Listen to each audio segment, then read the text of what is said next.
ಕೇಳಿ ಶಿವಮೊಗ್ಗದ ಇರುವಕ್ಕಿ ಮತ್ತು ನವಿಲೆಯ ಕೆಳದಿ ಶಿವಪ್ಪನಾಯಕ ಕೃಷಿ ಮತ್ತು ತೋಟಗಾರಿಕೆ ವಿಜ್ಞಾನಗಳ ವಿಶ್ವವಿದ್ಯಾಲಯ ಇವರ ಪ್ರಾಯೋಜಿತ ಕಾರ್ಯಕ್ರಮ UAHS ನೇಗಿಲ ಮಿಡಿತ.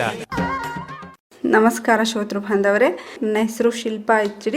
ನಾನು ಕೃಷಿ ವಿಜ್ಞಾನ ಕೇಂದ್ರ ಮೂಡಿಗೆರೆಯಲ್ಲಿ ಬೇಸಾಯ ಶಾಸ್ತ್ರ ವಿಭಾಗದಲ್ಲಿ ಸೇವೆ ಸಲ್ಲಿಸ್ತಾ ಇದ್ದೀನಿ. ಈ ದಿನ ನಾನು ಎರೆಹುಳು ಗೊಬ್ಬರ ಬಗ್ಗೆ ಮಾಹಿತಿಯನ್ನು ನೀಡ್ತಾ ಇದ್ದೀನಿ. ಎರೆಹುಳು ಗೊಬ್ಬರ ಅಂದರೆ ಎರೆಹುಳು ಗೊಬ್ಬರ ಏನು, ನೆಲಕ್ಕೆ ಶಕ್ತಿ ಮತ್ತು ಬೆಳಕಿಗೆ ಬೆಳಕು ಅನ್ನೋದ್ರ ಮೂಲಕ ಇದು ಹೇಳೋಕೆ ಇಷ್ಟಪಡ್ತೀನಿ.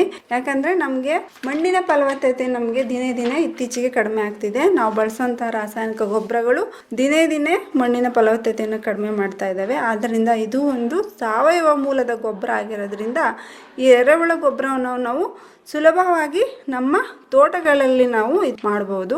ಮೊದಲನೇದಾಗಿ ಎರೆಹುಳು ಗೊಬ್ಬರ ಅಂದರೆ ಏನು ಅಂತಂದರೆ, ಈ ಎರೆಹುಳು ಗೊಬ್ಬರ ಸಹಾಯದಿಂದ ನಾವು ಮಾಡೋಂಥ ಗೊಬ್ಬರನ ಎರೆಹುಳು ಗೊಬ್ಬರ ಅಂತ ಕರಿತೀವಿ.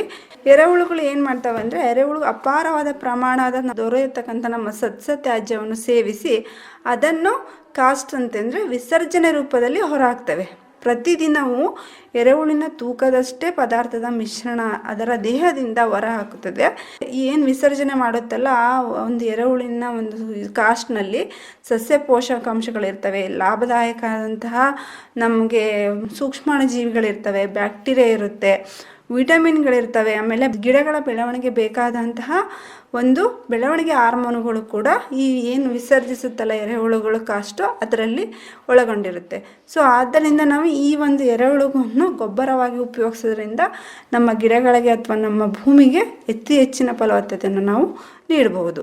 ಎರೆಹುಳುಗಳನ್ನು ನಾವು ಬೆಳೆಯ ತ್ಯಾಜ್ಯ, ನಗರ ಹಾಗೂ ಗ್ರಾಮೀಣ ತ್ಯಾಜ್ಯ ಅಥವಾ ಕೈಗಾರಿಕಾ ತ್ಯಾಜ್ಯ ಯಾವುದಾದ್ರೂ ಒಂದು ಇದನ್ನು ನಾವು ತ್ಯಾಜ್ಯನ ಉಪಯೋಗಿಸ್ಕೊಂಡು ಇದನ್ನ ಮಾಡ್ಬೋದು. ಇದನ್ನ ತೊಟ್ಟಿ ರೂಪದಲ್ಲಿ ಮಾಡ್ಬೋದು, ಅಥವಾ ಇತ್ತೀಚೆಗೆ ನಮ್ಮ ಒಂದು ಮಾರುಕಟ್ಟೆಯಲ್ಲಿ ವರ್ಮಿ ಬ್ಯಾಗ್ಸ್ ಅಂತ ರೆಡಿ ಬ್ಯಾಗ್ಗಳೇ ಸಿಗೋದ್ರಿಂದ ಅದನ್ನು ಕೂಡ ನೀವು ತಂದು ಇದನ್ನು ಮಾಡ್ಬೋದು. ಇದು ಎಷ್ಟು ಇರುತ್ತೆ ಅಂತಂದರೆ, ಅಳತೆ ಸೈಜು 10 ಅಡಿ ಉದ್ದ, 3 ಅಡಿ ಅಗಲ ಮತ್ತು 1.5 ರಿಂದ 2 ಅಡಿ ಆಳ ಇರುತ್ತೆ. ಈ ಒಂದು ಬ್ಯಾಗ್ಗಳಿರ್ಬೋದು, ಅಥವಾ ನೀವು ಸಿಮೆಂಟಿನ ತೊಟ್ಟಿ ಕಟ್ತೀನಿ ಅಂದರೂ ಕೂಡ ಇದನ್ನು ನೀವು ಇದು ಮಾಡ್ಬೋದು. ಈ ವಿಧಾನದಲ್ಲಿ 90 ರಿಂದ 120 ದಿನದ ಒಳಗಡೆ ನಾವು ಇದನ್ನ ಗೊಬ್ಬರನ ಪಡಿಬೋದು. ಈ ತಯಾರಿಕಾ ವಿಧಾನದಲ್ಲಿ ನಾವು ಫಸ್ಟ್ ಏನು ಮಾಡಬೇಕಾಗ್ತಂದರೆ, ಹಂತವಾಗಿ ಪದರವಾಗಿ ನಾವು ಈ ಸಸಿ ತ್ಯಾಜ್ಯಗಳನ್ನು ಅಥವಾ ಸಗಣಿ ಗೊಬ್ಬರವನ್ನು, ಮಣ್ಣನ್ನು ನಾವು ಸೇರಿಸ್ಬೇಕು. ಈ ಗೊಬ್ಬರ ತಯಾರಿಕೆಯಲ್ಲಿ ಮೇಲಿನ ಮಣ್ಣು ನಾವು ಉಪಯೋಗಿಸ್ತೀವಿ. ಏನಕ್ಕಪ್ಪ ಅಂದರೆ, ಈ ಮೇಲಿನ ಮಣ್ಣಲ್ಲಿ ಸೂಕ್ಷ್ಮ ಜೀವಿಗಳ ಸಂಖ್ಯೆ ಅತಿ ಹೆಚ್ಚಿರೋದ್ರಿಂದ ನಾವು ಈ ಮಣ್ಣನ್ನು ಕೂಡ ನಾವು ಉಪಯೋಗಿಸ್ತೀವಿ. ಮತ್ತು ಜಾಗದ ಆಯ್ಕೆ ಹೇಗಿರಬೇಕಪ್ಪ, ಈ ಎರೆಹುಳು ನಾವು ತಯಾರಿಸ್ಬೇಕು ಅಂತಂದರೆ, ಗುಂಡಿಯನ್ನು ನಾವು ತಪಾಸಣೆಗೆ ಸುಲಭವಾಗಿ ತಲುಪವಾದ ಜಾಗದಲ್ಲಿ ನಾವು ನಿರ್ಮಿಸಬೇಕು.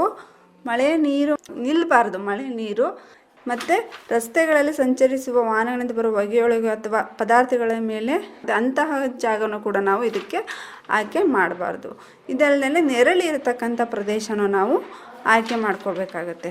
ಅವಶ್ಯಕವಾದ ವಸ್ತುಗಳು ಯಾವ್ಯಾವ ಬೇಕಪ್ಪ ಈ ಎರೆಹುಳು ಗೊಬ್ಬರಕ್ಕೆ ಅಂತಂದರೆ, ಕೃಷಿ ತ್ಯಾಜ್ಯಗಳು, ಒಣಗಿದಂತಹ ನಿಮ್ಮ ಹೊಲಗದ್ದೆಗಳಲ್ಲಿ ಸಿಗ್ತಕ್ಕಂತಹ ತ್ಯಾಜ್ಯಗಳಿರ್ಬೋದು, ಅಥವಾ ಎಮ್ಮೆ ಗೊಬ್ಬರ ಅಥವಾ ಸಗಣಿ ಇರ್ಬೋದು. ಈ ಒಂದು ಸಗಣಿನ ನಾವು ಉಪಯೋಗಿಸ್ಬೇಕು.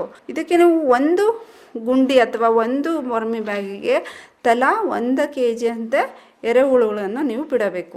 ಎರೆಹುಳುವನ್ನು ಬಿಡೋಕ್ಕಿಂತ ಮುಂಜಾಗ್ರತಾ ಕ್ರಮ ಅಂದರೆ 15 ರಿಂದ 20 ದಿನ ಕಳಿಸಿ ನಂತರ ದಿನಗಳಲ್ಲಿ ನೀವು ಎರೆಹುಳನ್ನು ಬಿಟ್ಟರೆ 100 ರಿಂದ 120 ದಿನಗಳಲ್ಲಿ ಎರೆಹುಳು ಗೊಬ್ಬರನ ನಾವು ಹೆಚ್ಚಿನ ಮಾಹಿತಿಗಾಗಿ ನೀವು ನನ್ನ ದೂರವಾಣಿ ಸಂಖ್ಯೆಗೆ ಸಂಪರ್ಕಿಸಬಹುದು.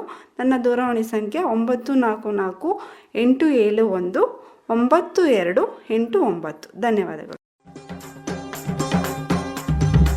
ಇದುವರೆಗೆ ಶಿವಮೊಗ್ಗದ ಇರುವಕ್ಕಿ ಮತ್ತು ನವಿಲೆಯ ಕೆಳದಿ ಶಿವಪ್ಪನಾಯಕ ಕೃಷಿ ಮತ್ತು ತೋಟಗಾರಿಕೆ ವಿಜ್ಞಾನಗಳ ವಿಶ್ವವಿದ್ಯಾಲಯದ ಪ್ರಾಜೆಕ್ಟ್ವದ ಅಡಿಯಲ್ಲಿ ಆಕಾಶವಾಣಿ ಭದ್ರಾವತಿ ಕೇಂದ್ರದಲ್ಲಿ ಸಿದ್ಧಪಡಿಸಲಾದ ಕೃಷಿ ಮತ್ತು ಕೃಷಿ ಅವಲಂಬಿತ ವಿಷಯಗಳ ಜ್ಞಾನ ತುಂಬುವುದಕ್ಕಾಗಿಯೇ ಇರುವ ವಿಶೇಷ ಕಾರ್ಯಕ್ರಮ UAHS ನೇಗಿಲ ಮಿಡಿತ ಆಕಾಶವಾಣಿ ಭದ್ರಾವತಿ, ಚಿತ್ರದುರ್ಗ, ಮಡಿಕೇರಿ ಮತ್ತು ಮಂಗಳೂರು ಕೇಂದ್ರದಿಂದ ಏಕಕಾಲಕ್ಕೆ ಪ್ರಸಾರವಾಯಿತು.